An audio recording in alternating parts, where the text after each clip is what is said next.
Hi there, I'm Danny Henderson. Welcome back to my beautiful channel. My guest today, she's a regular, Andrea Foulkes, amazing woman. We haven't seen her for a while. We're going to hear more on why.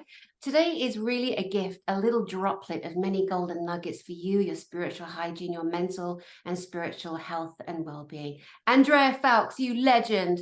Hello there, lovely. How are you? Lovely. Hello, lovely Danny Henderson. Yes, it feels like it's been a long time and no time. And I'm calling it my lost summer, but it's been quite an amazing summer. And I think even though I've been on this path 22 years, offering therapy to people and doing this inner work, this has probably been in some ways my most testing year. And I think we could talk about, no matter how evolved we are in our consciousness, stuff is going to come in left field, right field. And you think, thank God I have done the work that I have done so far to be able to cope with what's coming in left and right field, really, isn't it?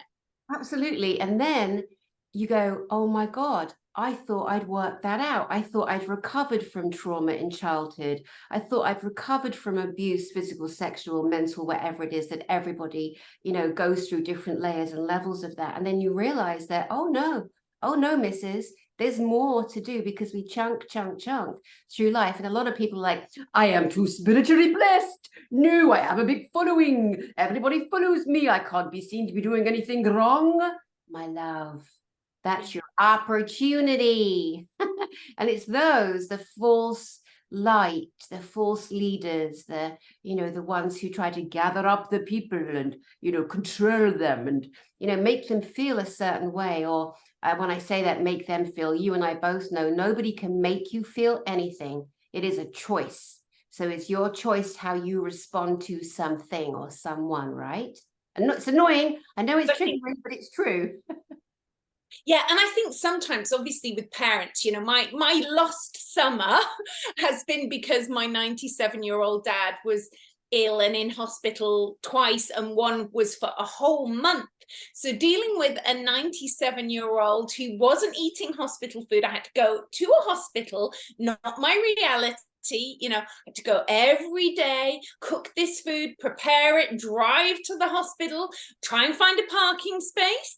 That was a whole story in itself, trying to find a parking space. But one day I did come unraveled, and I did seize my moment to go one way around the one-way system and take a car park space where he wasn't bothered that I'd taken the car park space. He was angry with me that I'd gone the wrong way round a one-way system.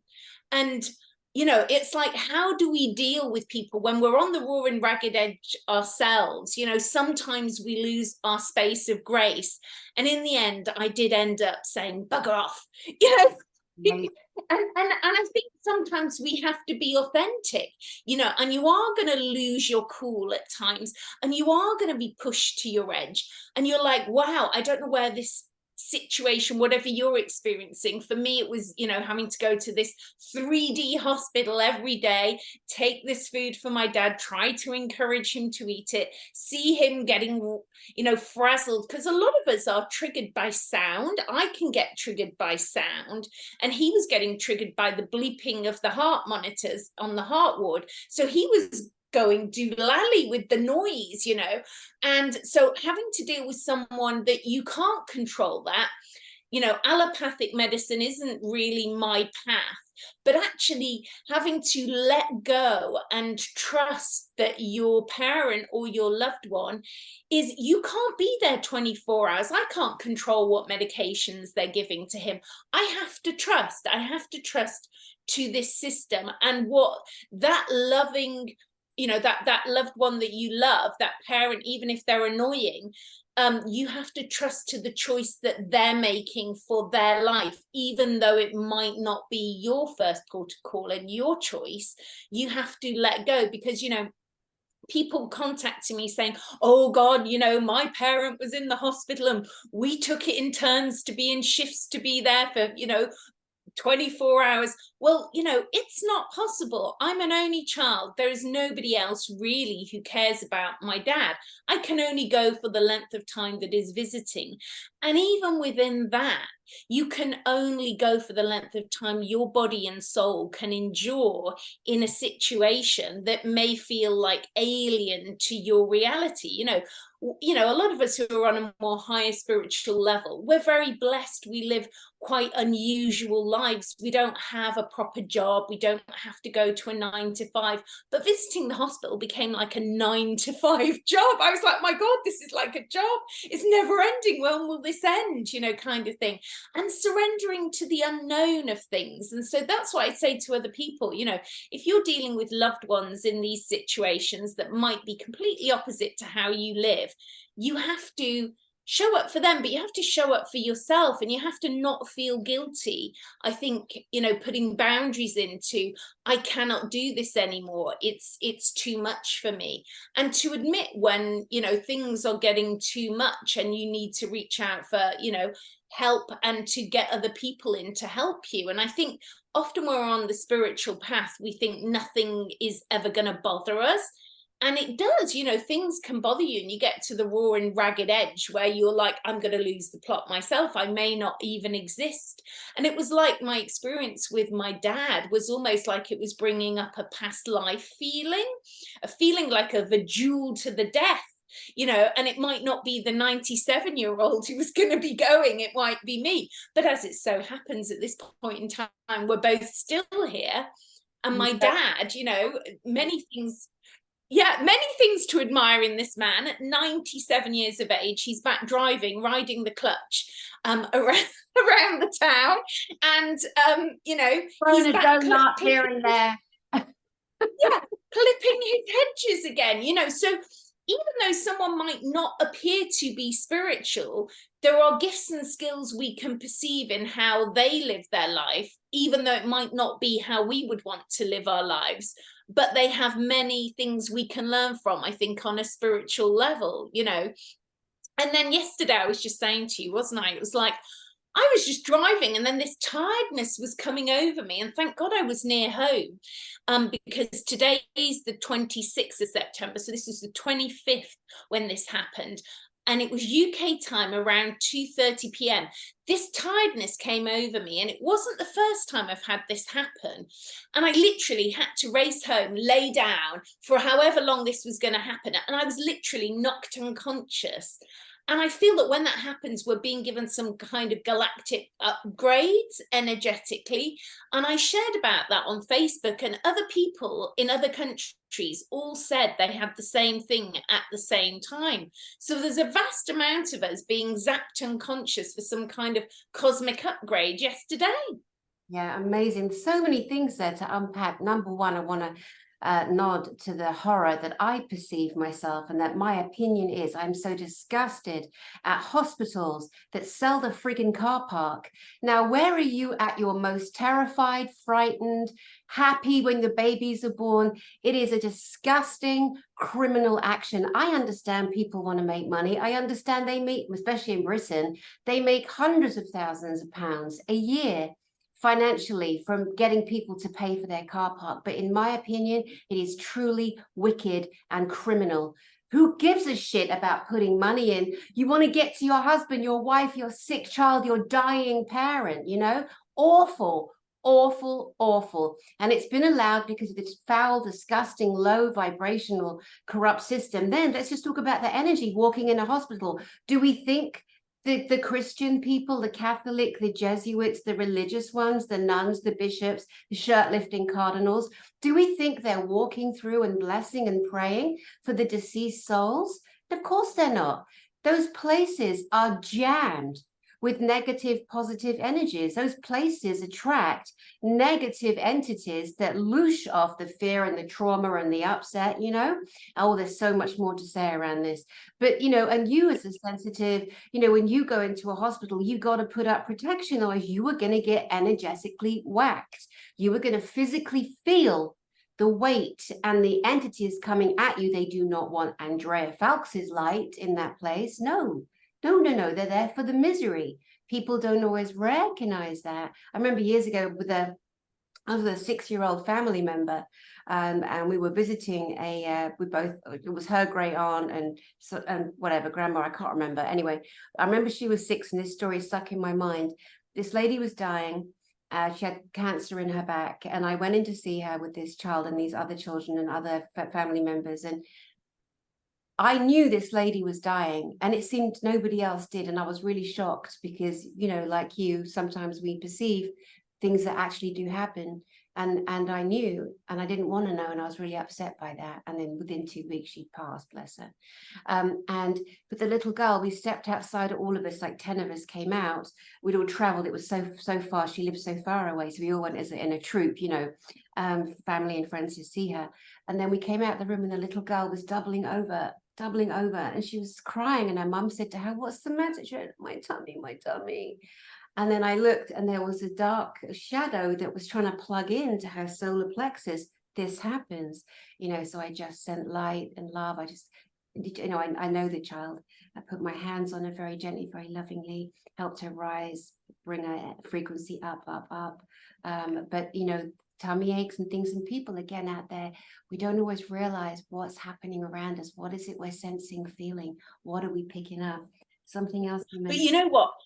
I did meet some conscious people there, and I was doing some light work in the hospitals. And then one of the nurses, when my dad got to this last ward, I think he'd been on about 10 wards in the end, but I started saying, you know, something about being she said, "Oh, I don't know where you get your energy from," and I was like, "I'm on the raw and ragged edge," but to them I looked like I had a lot of energy.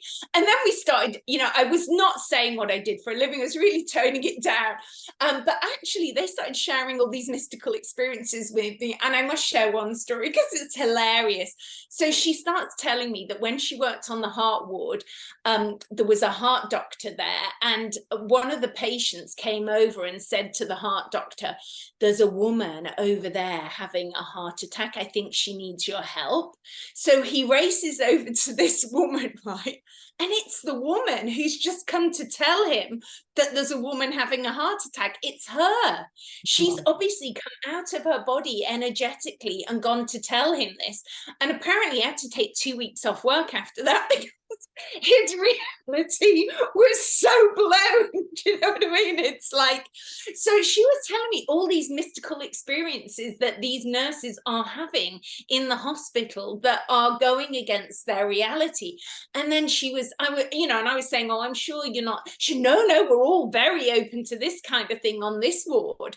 So, you know, sometimes there are openings for this mystical experience. And you know, the other day I had a client arrive, and she said, "You know, I'm a midwife in a hospital, and she'd not had children in this lifetime." And so we investigated why she'd not had children in this lifetime. And it was straightforward, but it was complex because there were entities attached that we needed to clear that were affecting her not having children in this lifetime. They didn't want her having children. And obviously we have to go back to the origin of the emotion of the entities attached to her. But also she had a couple of past lives affecting her, which one of them was I'm trying to think. One of the entities was a guy she'd been married to in a past life, and he didn't want her to be with anyone else. So we see that happen. So they often block you. And then she'd had this past life where in this past life, she'd inherited her. It was unusual for a girl to inherit, but she'd inherited the family land. And this had really upset her brother in a past life, and he'd murdered her. You know, he'd killed her so that he would get the land. So that had affected the stories of, is it good to have children? Do you have a family? I don't want to end up in this situation, you know. And then she'd got another lifetime where all her siblings had died in a past life, and all these children had died, and she just thought it wasn't good to have children. So you've got to clear from the subconscious mind that you know, that's not happening in this lifetime. You know, it's safe to have, even if you're too old now to have children in this lifetime, like maybe my good self. When you heal this, you're healing yourself for future lifetimes, you know. So I don't think people always see the benefit of healing something that might not change your reality in this lifetime, but it's going to change your reality in future lifetimes. And there she was, you know, helping people, you know, come into this world, yet she's not a mother herself, and yet she's a brilliant midwife. Amazing, amazing. And again, so many stories to tell, so many stories to share. And what you and I are doing is just taking a gentle dance into the things we do to help people. I knew this long-term veteran you are in spiritual attachment releasement, helping people to do their inner healing. Inner child, you and I are big proponents of healing the inner child. I've said it before, I'll say it again. When I lost my husband to be, I was in such a stuck place of grief, and I booked you for a session, and you helped me with an element of my 3-year-old self that I wasn't even aware of. Because how can we remember everything when there's been a level of trauma? And it's got recorded in the body, and that becomes what I call emotional, well, also what we call as therapists in therapy, emotional paralysis. And so you're just so expert and long-term in clearing that.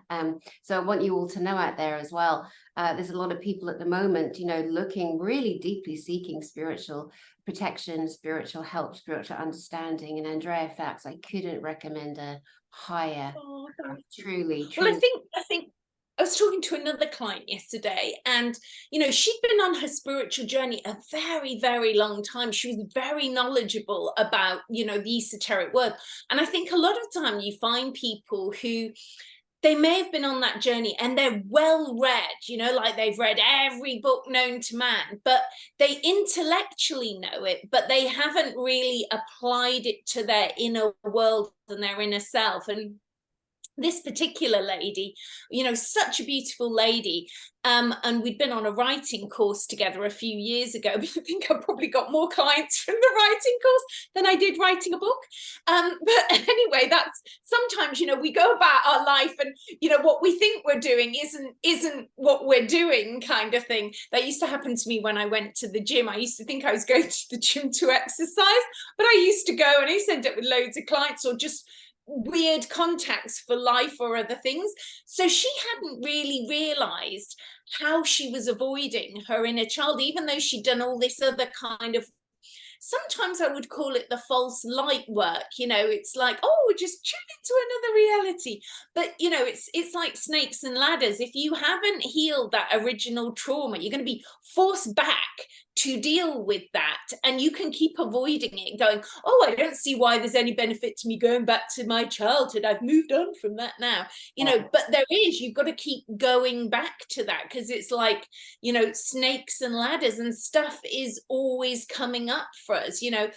Going back to talking about my dad again, so even while he was in hospital, that would be triggering some inner child stuff for me, because here I was, this grown-up adult woman, the first time I'd been left in my parents' house alone overnight, without one of them in the house. It's a really weird feeling, because you're like this child in this adult's house, but obviously you've got your own house, so you're an adult, but being in your parents' home that was the childhood home, I think maybe it's different, but when it's the childhood home that you were brought up in and they're not there and you're there alone now, it's a really odd feeling, and it does bring up things as well. That's incredible. Another level and layer. Yeah. You seeing yourself now, accepting, acknowledging within the parent paradigm, you being the child and your mother in heaven, you then are like, wow, I am an adult now. I've got to take, you can go into the cookie tin and eat as many biscuits as you bloody well want, and it is this kind of acceptance of self, because I know your poor old dad's been up and down for a while, and really, in the scheme we say, oh, at 97 he's still driving. To me, your dad exemplifies the normality of the generational shift we're moving into. I mean, of course, once we've taken down the WEF and the WHO and those genocidal murderers that have interfered with the growth and thriving of humanity, but this will become the norm. But we're watching the in-between, the dismantling of the 3D systems that do not serve us, and that someone like your father, his soul, his spirit is obviously younger, than we have been programmed to perceive, because what was it? Get retired at 65, snuff it at 72. Maybe you got 7 good years there of bish bash bosh, traveling down on Butlins holiday camp, or what a bloody disgusting foul nonsense that has been forced upon us. And people like you and I were going, no, no, this is not reality. We have to kick it Yeah, down through it, like take a fire hose to it and say to people, you're probably not as spiritually healed as you think you are. You're probably not as highly evolved spiritually as you think you are, because I know for a fact I'm still learning and still evolving and still growing every single day.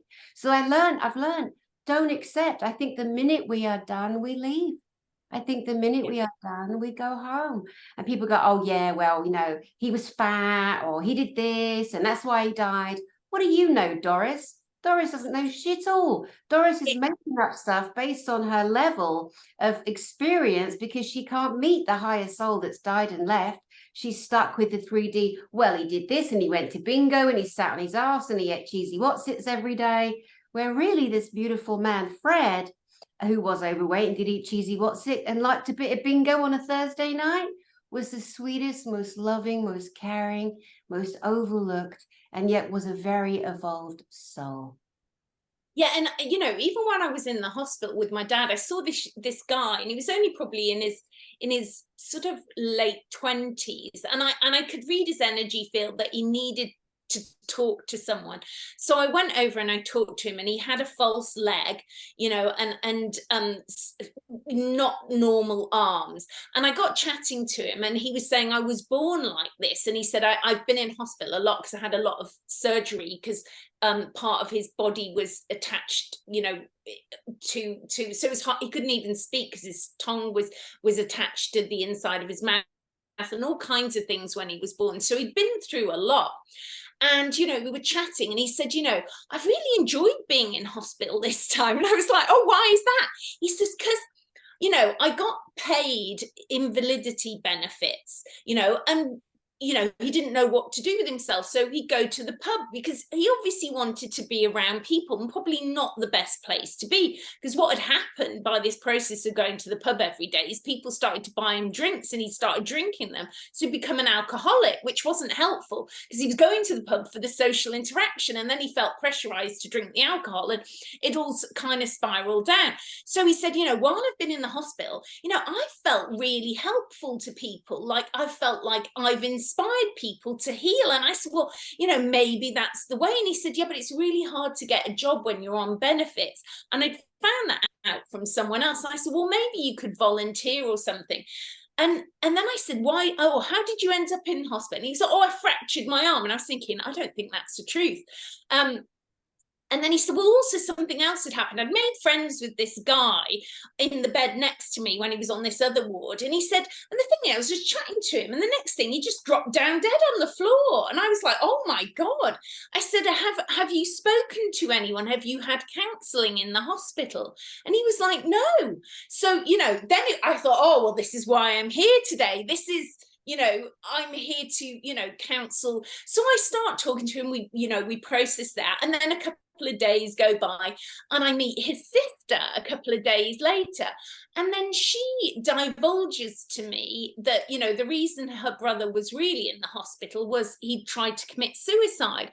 And that was why he was in the hospital this time. So, I thought, gosh, it's, very humbling that even though he got to that point where he felt like he'd lost his self-worth, he didn't feel he had any benefit to being here on the planet, he'd been found and he'd been given this new opportunity. And instead of him dying, he'd seen somebody else die. But the whole process of this had allowed him to find that he had a purpose in life. He had something worth sharing with people. And I said, yeah, you could be counseling people who've either been born with a disability and you could counsel their parents, or you could be counseling people who've had a terrible accident and now got a disability, and how you cope in life, showing them how you tie your shoelaces and you do stuff, and how you've mentally coped and how you've brought yourself back, kind of thing. So I think we're always meeting people that cross our paths, and it's very humbling, isn't it? It really takes you back into your heart.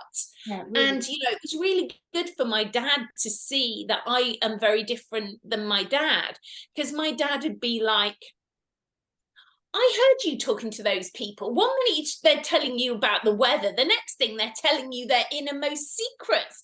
And I said, yeah, because that's my energy, Dad. You know, that's how it is. And once I was in the garden, and it was hilarious in this hospital. Do you remember? I don't. Anyone who's not English might not know this program. Do you remember a program with Caroline Aherne called The Royal Family? Yes. Yeah. Yes, so they'd all be sit on this sofa. Yeah. I thought, and she's passed away, Carolina Aherne. Anyway, it was this woman. There was this woman. Yeah, she passed away quite a while ago. Oh, yeah. And it was like she'd been reincarnated, because it was like her voice came across this garden, but it was this other woman in the hospital. It was like she was in a character from the royal family, and it did make me laugh, because you have to see this program. And there was this woman, and I heard her talking to this other woman called Linda, who's got dementia, because I'd already met Linda and her daughter. And so I heard this woman, that it did crack me up, because she went, Linda, have you ever drank champagne? And it was just like, so then I had to hear about her whole story of, you know, so there's comedy even in the most hilarious situations. And I won't even go into the fact that we ended up with a visit from the born again Christian next door neighbours and their friends at one point, which was a whole other, my God. For my dad, where they did start to mention Doreen Virtue, because I think he'd heard that I lived in Glastonbury, and was I aware that Doreen Virtue was now a born again Christian? I was like, I am, and I didn't have the same spiritual beliefs as her when she was in the more esoteric field. I said, and I don't have the same beliefs now, kind of thing, and this guy was getting angrier and angrier with me, because he couldn't trigger me. And he'd actually been a GP, and I think what had happened to him was he'd had a breakdown, and instead of realizing he's had a breakdown, I think he's had probably conversations with some beings who he thought was Jesus but might not be Jesus, and has now taken him onto this path of being a born again Christian. Because the fact is, I was just staying neutral, and he was getting angrier and angrier. And this is all going on over my dad's bed. I don't know these people from Adam. It was hilarious. And then he was saying, I bet you've stolen in your life, or you fiddled your taxes. And then my dad raises up and goes, no, she's very honest, she hasn't. And so it's like, oh my God. And the camaraderie in this whole, everyone in the ward is like, do you know those people? I've never seen them before in my life. and they couldn't convert anybody. Here's this ward of 6 really poorly men, but they couldn't convert any of them. Even in their moment of vulnerability, these people could not be converted. And I just thought, I really don't think hospitals are the place to bring your religion uninvited in and try and convert people. Yeah, because when people are fearful, again, they're going to do that. They're going to look, oh my God, what if it's true? What if the program I've been given is going to put me in hell? And how many old people have I met in spirit, their ghost body, their spirit body wandering around, because they've been told and programmed, if when you die, if you go to the light, you're going to be judged. So they stay. Some of them, they stay. Remember one year, Coronado, I wake up, there's an old woman sitting on my bed. I felt the weight of her body. She's sitting with her back to me. She's got dark hair, wearing some kind of gray knitted cardigan, with the buttons up the front, but I can see the back of her. She's so forlorn. She's so forlorn. Somebody just knocked at my door. Goodness. And she didn't even look at me. I could feel her. It was a telepathic communication. And I'm like, no, I can help you. I can help you. I can pray with you. I can. Anyway, I dealt with her, and it was beautiful. And I literally witnessed her going into the light. But again, she was one that would turn up, because I can see them. They know that. So they don't believe they're going to be saved. They don't believe there's going to be a beautiful other life for them through the light, because they've been told by religion, well, whatever you did. And some old people have died, and they've done bugger all in their lives. They've not so much punched another kid. And yet they've got this programming that, well, you know, you're a sinner, you were born a sinner, and you're going to pay for that. It's wicked, wicked. I don't care if you're offended. It's wicked, it's wrong, it's not true, and it's lies. I'm going to have to put this on pause for a moment. I am so sorry. Hit pause for you too. There's somebody banging on my door. It must be the garden gnome. And there was a giant gnome at the front door who was delivering, dun dun da, this year's Jizzic Tote bag. Look at that. Look Wow, beautiful. 2023. Perfect timing. Look at that. You can get your Oh, potatoes. that is a fabulous bag, because that's a deep bag. That is a deep bag. It is indeed. It is very, very deep. It's made you invisible as well. You disappeared then. Excited. I'm so excited. Oh, I'm so sad I can't be there, you know, kind of. But I will get there in due course, kind of thing. Yeah. And then there's always next year, along with the bag, No, a beautiful notebook. And what is that? so you don't have to bring a pad with you guys. You know how you go to a conference, Andrea, and I'm like lagging a big old pad and pen, and then I leave the pen in the hotel room, and don't worry, friend, got it all handled. You've got this. Then we got a big ass water bottle for you as well, and water fountains, spring water everywhere. So that's a beautiful notebook. I give people notebooks, but mine are more like school books, and I put my logo on the front. But that is a very high quality notebook that you're giving there, and a pen. That's very lovely. Yeah, and I think it's nice to make notes at events, and it's nice to have a special book just for that event, isn't it? Absolutely, absolutely. It's just special. It's really special. Now, Andrea, a lot of people that have never seen you before, and most that watch this channel have, of course, because you've been on so many times with me, my darling friend, my beautiful Andrea Phelps. I'm so glad you're in my life, and that I get to share you with the beautiful audience that watch. Oh, thank you. Seriously, did we have a laugh in England? Oh my God, that was hilarious with Nikki, who's also at your conference as well. Yeah, that was hilarious, being in the UK, going off to the countryside. Who did you say? Nikki. Oh, Nikki Allen. Yes, Nikki Allen, our Friday night beautiful spiritual medium, going to give us a whole show on the Friday night. That was so funny. Tell about, there's a couple of things I want to cover.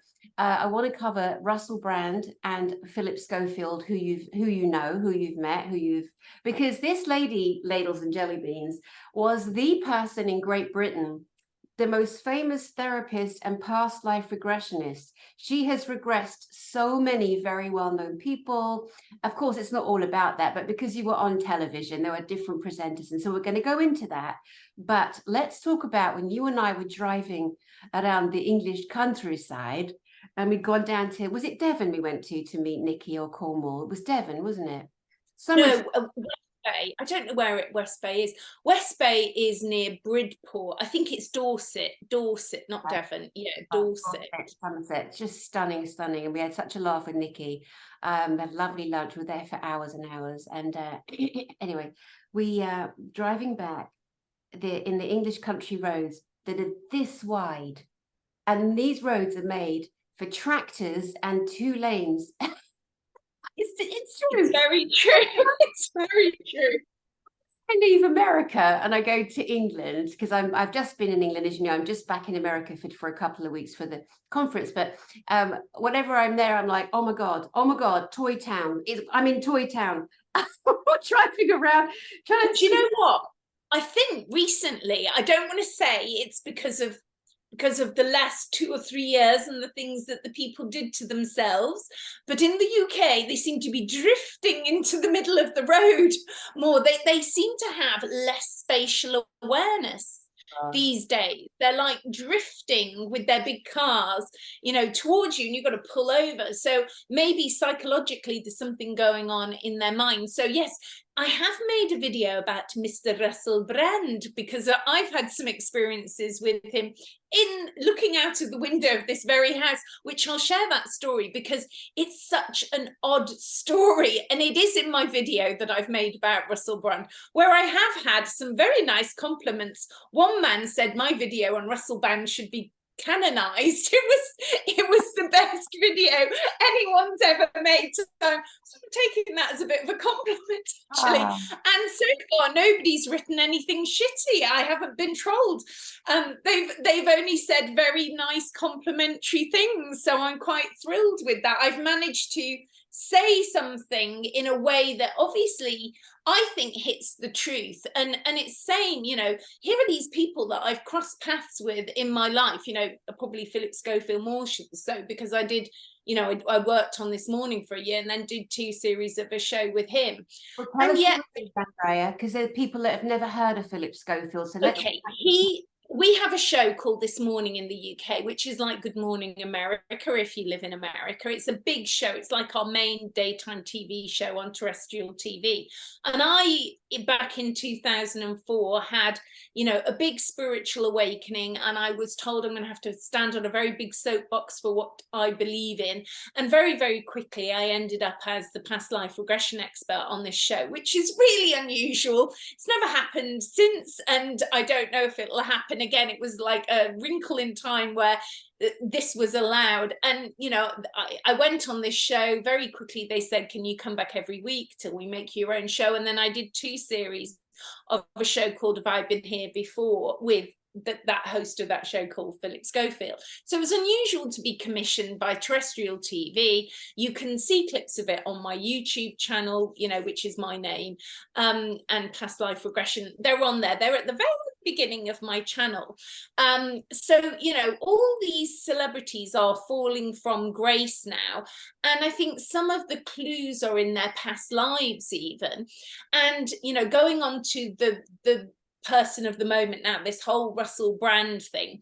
One day I was sat in this very house and I was pondering the time of Atlantis, and I was reading an article actually by a woman in Sedona who I love her work, Aluna Joy. I don't know if you've come across her. Anyway, she'd written this article on Russell Brand. This is a few years ago now, probably 2016.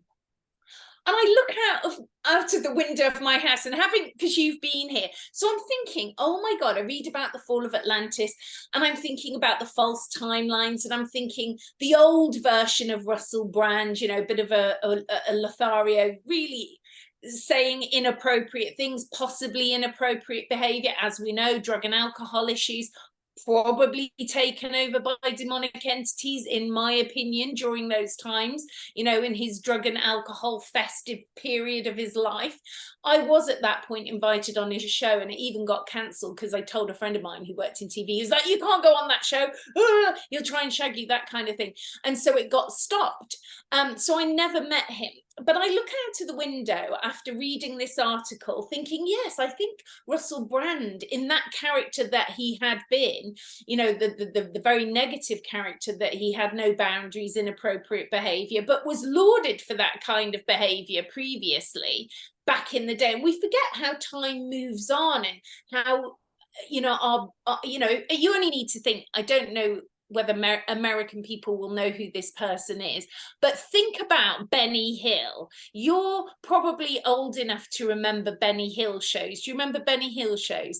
This was like, this man was sort of, they do this comic music, and there'd be women in bikinis, and it'd be like, ooh, running after them, you know, sort of really lavaciously after them. And you know, probably, when would that be, 30, 40 years ago? People thought it was hilarious. It would be totally inappropriate and not allowed now. So back to the plot of the Russell Brand. So I look out of the window thinking to myself, oh yeah, I bet like Russell Brand was involved in the Atlantean timelines, and he's on a false timeline. And there he is waving at me through the window in my house in the middle of nowhere in Glastonbury area. And then I realized, you know, because when I moved to this area, I'm thinking to myself, oh, you know, like a lot of people, I'll just move to the countryside, to the middle of nowhere. Nothing will happen here. It'll be boring, but, you know, I'll just live in the middle of nowhere. Little do I realize that my neighbor 2 doors down is actually Nicholas Cage, the actor. So it's like, I haven't really moved to the middle of nowhere. You know, we're obviously put in places for a reason. And so that night, after he waves through the window, and he is with the beautiful girl who seems to have been his sort of like reincarnation of himself. And, you know, if we do believe in the redemption of people. He is surely a person who has redeemed himself on some level, you know, from the terrible character he was previously to this, you know, happily married man with 2 children and a third on the way, to what appears to be a very delightful girl. And, you know, we are not here to cast judgment on what should be the punishment if these allegations are true or not true, because at this point the police investigation hasn't even happened. This is trial by media, and we have to be very careful of trial by media. And, you know, is he part of the Fabian Society? Probably. That's a whole other rabbit hole that we could go down. You know, at the end of the day, it really doesn't matter what he has or hasn't done to our personal reality, because all that matters is this person like a cosmic catalyst for evolving consciousness for humanity? And if that person is a cosmic consciousness person, because that night he came through the astral plane wearing a blue sari, and I saw him on the astral plane coming through. Now that can mean various things, but, you know, he is a figure of interest, and he does affect reality and consciousness of people. But at the same time, and I think that's what you're about, Danny, and certainly I think what Elena's talking about as well, is we get to create our own reality. You know, we can either buy a shop bought reality off the shelf by someone else, you know, the mainstream reality media, or we co-create our own reality. And if we're co-creating our own reality, these figures, whether they're celebrities or just, you know, public members of interest, we get to decide how we react to these stories we hear about celebrities, or we hear about members of the public in the newspaper or on television. And unless you're neutral, now being neutral doesn't mean you don't have, you know, opinions. It means you're just not emotionally triggered by it, because when you get emotionally triggered, it means that your subconscious is still running a story, be it from a past life, an ancestral story, a wounded inner child story. There is something running in you that needs resolving, because you can look at these stories and go, gosh, that is a terrible thing to happen to someone. In some instances, it takes us back into our heart and unconditional love and that space of grace and benevolent to all beings within the heart space. But if we're like pitchforks at dawn, we haven't really won, because, you know, retribution for a person has to come from within them, not what we decide is appropriate justice for their behavior, isn't it? Absolutely. You know, it's incredible. We've only got a couple of minutes left for this particular broadcast. There's just so much more to say. And I want to say to people, when Andrea said she saw Russell Brand through her window, he was standing on the street physically looking through her beautiful house there in the middle of nowhere, waving. And Nicolas Cage has a house, because you live, it's all fields, and you can see the Glastonbury tour, and it's just a beautiful place. And people go there, or people of all kinds of mentalities and determinations and habits and experiences, and, you know, things that maybe some people like to hide here and there. They're all there. I want to invite the audience. I would like you to ask Andrea and I your questions, put them in the comments, and we'll come back next week and we'll answer your questions. We'll do like a Q&A between the two of us, and we can give you tips on spiritual hygiene. We can talk more about past life regressions and how they might bleed into your life now. We'll do little mini thoughts into what you guys need right now. And that would be so fun to do. Let me just see what the time is here. I just want to tell a really, really quick story. You know how like things turn up and you think you're fine. And well, anyway, years ago, I was hired by a client. She was suspicious of her husband cheating. And so she paid me to go into London, to go to the Shard, which is an ugly friggin' building. People think it's amazing. I can't stand to even look at it. It's an eyesore. But I was in the Shard at the Duck and Waffle at the very top. And I went in there and I'd never been a private eye before. And she knew that, you know, I'd been coaching her and our kids for a while. And so I thought, right, let me pick the table that's the furthest away from anywhere, but I've got a view of the entire restaurant. So I found a table on my own in the corner, had to wait 2 hours for the guy to turn up. Finally, I'm looking around. I know what he looks like. I've got pictures. Oh my God, sat next to me. They had the same sneaky idea. Let's sit as far away as possible. So the man I'm supposed to be stalking and his lover, so was sitting right there. So I remember standing up and like saying and pretending I couldn't get any Wi-Fi. And so I'm filming them to that. I'm saying, do you guys have Wi-Fi? And she's going, sweetie. I'm like, oh no, it's on film. But anyway, just incredible what happens when you don't want it to happen, you don't want to manifest it, and you're not even engaged in it, and then wallet, there it is. But Andrea, let's just go over quickly how people can get hold of you in the last 2 minutes that we have here, my angel. My website is very clunky and old-fashioned, but it is still working. It's andreafoulkes.com. So it's ANDREAFOULKES.com. And I love posting on Facebook, and I do have a YouTube channel. I do Instagram a bit, but I'm more of a Facebooker because I'm a little bit older. And I do a bit of TikToking, but I'm not. I think I've lost the ability how to do TikTok videos these days. But I still love YouTube, although I am quite heavily shadow banned. Like, I'm sure that isn't the real level of subscribers, but and they never let me share my videos to Facebook. I share them, but unless you look on my wall, you won't see them. But I do still like making videos for Facebook and YouTube. I like doing Facebook Lives as well. So that is how you can get hold of me. Brilliant. AndreaFoulkes.com, Foulkes. Of course, I will put the details underneath. And again, you lovely guys out there, send us your questions in the comment section, not in the live, because the live's going to disappear in a minute anyway. So just do it and ask us questions, and we'll answer as many as we can one day next week. Andrea Foulkes, I love you. I can't wait to play with you next week. Oh, I love you too, Danny Henderson. Yep. Much love. Bye, everyone. Bye. Bye, guys. Bye, guys. Bye. See you next week.